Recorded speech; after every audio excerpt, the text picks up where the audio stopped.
In September of 2007, a traditional Vedic Yagya for Shiva and Parvati was held on the banks of the Ganges in a small village called Tarapur Tikri, about 1 hour outside of the ancient and sacred city of Varanasi in northern India. The Yagya took place in a traditional Yagyasthala, an all-natural structure constructed of local materials complete with a thatched roof, which was surprisingly effective at keeping out the rain which arrived on the second day of the Yagya and continued for at least part of each day for the balance of the trip. Conducting the Yagya were a core group of 15 specially trained Vedic pundits who worked incredibly hard for us.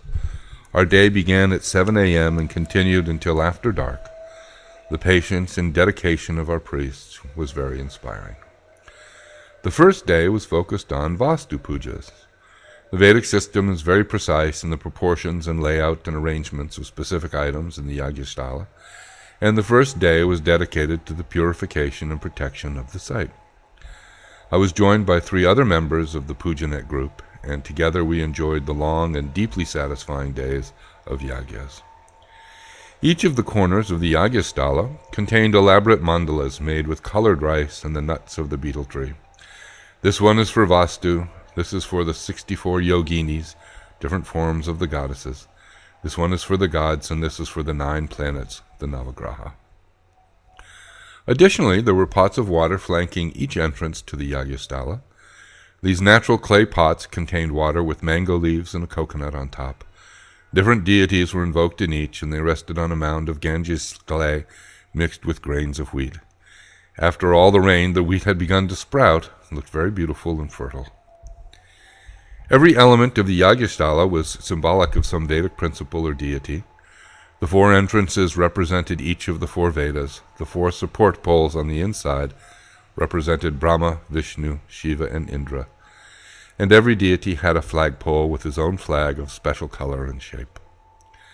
Every day, the first hour and a half was spent taking care of the Vastu and doing pujas for each of the elements in the Yagyashala. Interestingly, we had to touch the pole or water pot because the mantras say that the divine is taken out of our hearts and invoked in the object.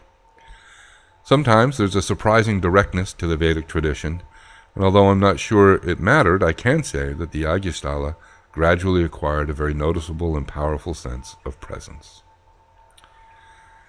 After a short break, it was time for the Rudra Abhishekam. Rudra, being the destroyer, is always hot, so the cooling effects of the Abhishekam are supposed to be soothing and calming. For us, it was a great treat to be able to perform the pujas ourselves rather than watching the priests perform them as is usually the case. We poured milk and yogurt and honey over the lingam while the priests chanted in the background. At the end, we offered Ganges water using something called a shringi, a brass replica of a cow's horn with a small spout in the end. It allows a continuous stream of water or milk to be poured over the lingam a little bit at a time while the mantras are being chanted. When we were done, the lingam was dressed beautifully, especially with fresh flowers, and final pujas were performed with the offerings of fruit in the light of burning camphor. The second component of a yagya is the fire ceremony called a homam. The Yagyasthala had a perfectly proportioned fire pit called a homakund. In keeping with tradition, the fire was starting using friction, the good old-fashioned way, and once lit, the fire was kept burning continuously for 4 days. At the end of each day, the offerings were made into the fire while the mantras were being chanted. This was always a dramatic and enjoyable way to complete the yagya process. On the final day of the yagya, we had 111 priests join us.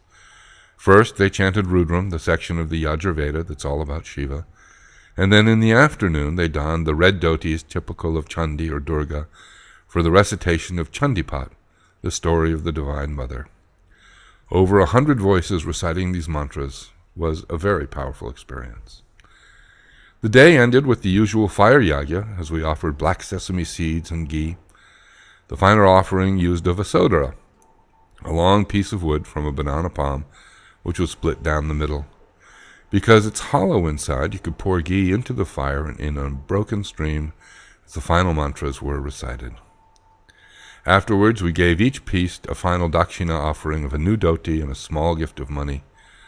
Of course, at the end, everyone was full of smiles, and as they say in the final mantra, Lokaha samasta sukhino bhavantu. May all beings everywhere be happy and free.